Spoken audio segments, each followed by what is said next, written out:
5ពីធ្នូចាប់ផ្ដើមបំពេញនៅស្រុកជាំខ្សានខេត្តព្រះវិហារមាតុភូមិកំសត់ចោលតាមផ្ដន់ទីរាខ្មែរស្មាំងពលីកាពីទឹកដីស្នូក្របរំពងដែលចោលបាញ់បងសិស្សានុសិស្សរត់ផ្អាស្លុតភ័យមហេចិត្តតាចោលសៀមវាមិនឈប់ឡើយខ្មែរត្រៀមរួចហើយចាំតែបញ្ជីបន្ទាត់ក្រហមពុកប្រាប់ឲ្យបងតបតទៅឲ្យប្រាសកាពីវីរកម្មតបអង្គអាចគ្រប់គ្នាដែនកម្ពុជា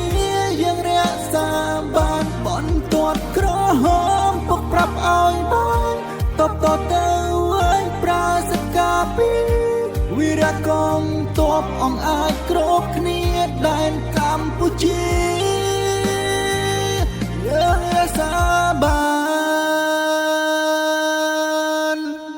ខ្មែរតូចខ្មែរស្លូតតែខ្មែរមិនខ្លាចកុំប្រើអំណាចប្រើល្បែកទន្ទ្រានប្តីទៅជួមកកូនវិញខានរៀនកងទិញចោលសៀមពុកបើកភ្លើងខៀ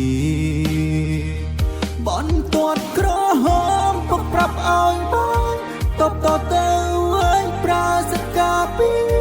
វីរកម្មតបអង្គអាចគ្រប់គ្នាដែនកម្ពុជាយើងរក្សា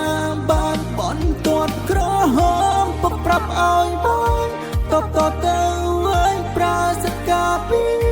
វីរកម្មតបអង្គអាចគ្រប់គ្នាដែនកម្ពុជា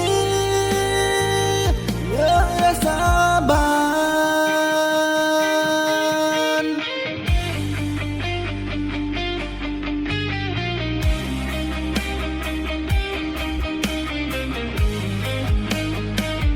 បន្ទាត់ក្រហមពុកប្រាប់ឲ្យបងតបទៅឲ្យប្រាសកាពី